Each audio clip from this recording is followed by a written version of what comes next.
को सभी संभाग मुख्यालयों पे वीसी के माध्यम से मीटिंग की गई, उनके सुझाव लिए गए, उनको आवश्यक दिशा निर्देश दिए गए कि किस प्रकार से ट्रांसपेरेंट और सफलतापूर्वक परीक्षा का आयोजन हो।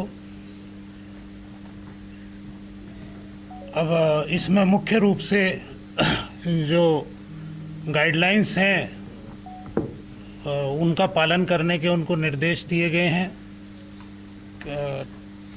महत्वपूर्ण जो प्रक्रियाएं हैं उससे संबंधित उनको संबंधित प्रेजेंटेशन उनको पीपीटी के माध्यम से बताया गया कि किस प्रकार से गाइडलाइंस हैं, किस प्रकार से उनको इसको आयोजित करना है, जिसमें ट्रांसपेरेंसी हो, किसी भी प्रकार का कोई नकल से संबंधित, पेपर लीक से संबंधित इस प्रकार की कोई घटना नहीं हो। इस विषय में उनको गाइडलाइंस भी दी गई हैं और उनसे सुझाव भी मांगे गए। आयोग के स्तर पर ये पहली परीक्षा है जो भर्ती कैलेंडर के अनुसार इस वर्ष की होगी।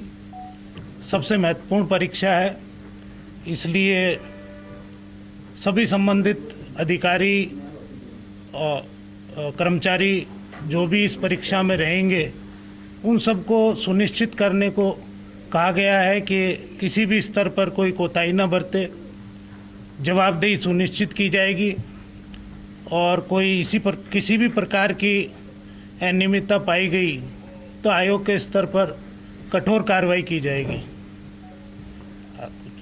अब आपको कोई सवाल हो तो। उसको लेकर एक बड़ी चुनौती है, पारदर्शिता तरीके से समूह परीक्षा को कराएं। और जो आप आयोग के स्तर पर हम आश्वस्त कर सकते हैं कि इस भर्ती प्रक्रिया में राजस्थान लोक सेवा आयोग की तरफ से किसी भी प्रकार की गड़बड़ी नहीं हो, ऐसे हमारे प्रयास रहेंगे और इंश्योर करेंगे कि जिस तरह की खामियां हमारा जो पूर्व एक्सपीरियंस है या अधिकारियों से जो हमने फीडबैक लिया उनका भी वो परीक्षाएं आयोजित कराते रहते हैं, उनके सामने किस तरह की समस्याएं उन्होंने नकल गिरोह किन किन चीज़ों का उपयोग करते हैं, किन आईटी के माध्यम से, जैसे ब्लूटूथ के माध्यम से या जिस भी प्रकार से वो लोग प्रयास करते हैं नकल कराने का, उनकी रोकथाम के हर संभव उपाय किए जाएंगे। नेटबंदी का को लेकर ऐसा कोई प्रपोजल आपको सरकार को भेजा गया है इस परीक्षा के कंडक्शन के लिए? इस संबंध में मैंने बताया कि हम लोग अभी और एक्सपर्ट्स की ओपिनियन ले रहे हैं। जो भी संभव होगा नकल को रोकने का प्रयास किया जाएगा। परीक्षा केंद्रों पर कोई अनफेयर मीन्स करेगा, कोई अधिकारी कर्मचारी इस प्रकार का होगा जो पूर्व में जिसका ट्रैक रिकॉर्ड ठीक नहीं रहा हो, उसको इस पूरी भर्ती प्रक्रिया से अलग किया जाएगा। उनकी हम जो है चिन्हित कर रहे हैं। आयोग के स्तर पर हर संभव प्रयास किया जाएगा कि ऐसी कोई भी घटना न घटे। डिवीजनल हेडक्वार्टर्स पर ये परीक्षा होगी, तो कितने सेंटर्स बनाए गए? आज हमने विस्तृत सेंटर्स के बारे में रिपोर्ट प्रशासनिक अधिकारियों से ली है, तो कुछ की रिपोर्ट आना शेष है, लेकिन हम समझते हैं कि सभी मुख्यालय संभाग मुख्यालयों पर ये परीक्षा होगी और इसमें कोई भी प्राइवेट इंस्टीट्यूशन जो है सेंटर नहीं बनेगा। सभी परीक्षा केंद्र जो है सरकारी संस्थानों में ही होंगे। यही हमने उनको दिशा निर्देश दिए हैं। क्वेश्चन पेपर्स का बहुत ही गोपनीय है मामला, तो इस विषय में मैं नहीं कहूँगा कुछ भी, क्योंकि ये बहुत अलग प्रक्रिया है जो संज्ञान में किसी के भी नहीं आनी चाहिए।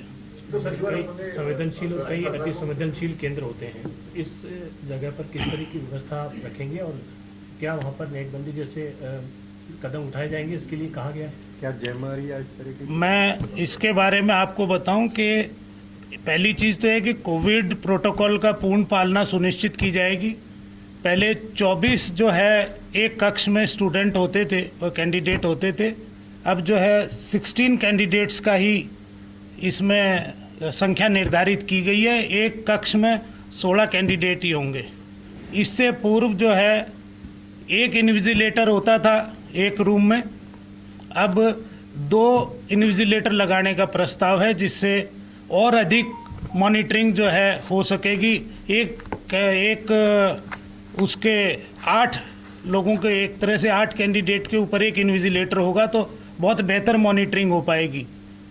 सर, परीक्षा केंद्र में पहुंचने के दौरान कोई गाइडलाइन आपकी तरफ से दी जाएगी या किस तरह से परीक्षा केंद्र पर पहुंचे विद्यार्थी? परीक्षा केंद्र पर पहुंचने के लिए विद्यार्थियों को उसमें जो हमारा प्रवेश पत्र है उसके अंदर ही मैप दिया हुआ है। वो अपने आइडेंटिटी लेकर के, जो भी प्रवेश पत्र के साथ अपनी फ़ोटो आइडेंटिटी लेकर के जाए, और जो ये सुनिश्चित हो कि भाई इसकी पहचान कैंडिडेट की, उसके उपरांत ही उसको अंदर जाने की इजाज़त होगी, जिससे डमी कैंडिडेट जो है वो परीक्षा ना दे पाए। इस पर भी हमारा पूरा फोकस रहेगा। कोई ड्रेस कोड वगैरह का कोई ऐसा विशेष आपने प्रावधान किया हो इसके अंदर परीक्षा को लेकर?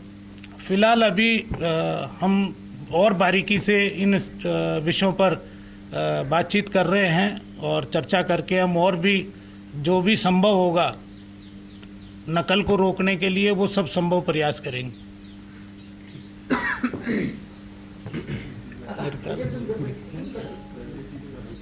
कोई ऐसा कोई पॉइंट हो जो आपके जहन में आ रहा हो? सारी बातें ना तो देखा नहीं था इसको क्या है।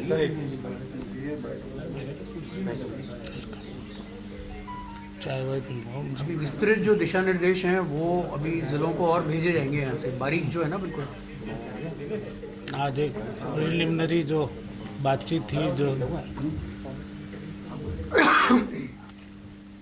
और फर्स्ट इंडिया ये लगातार सुपर एक्सक्लूसिव तस्वीरें और ये पूरी प्रेस कॉन्फ्रेंस भी आप तक पहुंचा रहा है, क्योंकि मीडिया के जरिए तमाम अहम बातें रखी जा रही है जो सभी अभ्यर्थियों के लिए जानना बहुत ज़्यादा ज़रूरी है। आश्वस्त किया गया है आरपीएससी के कार्यवाहक अध्यक्ष की तरफ से कि पूरी तैयारियां पुख्ता है, कोई भी धांधली जैसी बात सामने नहीं आएगी, क्योंकि आरएएस एक बहुत बड़ा एग्ज़ाम और आरएएस मेन का ये एग्ज़ाम है 2021 का।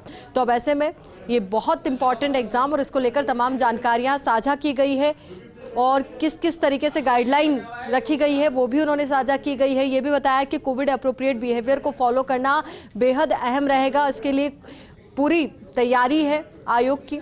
और सेंटर्स को लेकर भी बात की गई, संवेदनशील सेंटर्स और अति संवेदनशील सेंटर्स को लेकर भी उन्होंने जानकारी साझा की। तो 25 और 26 फरवरी को आयोजित होगी आरएएस मुख्य परीक्षा।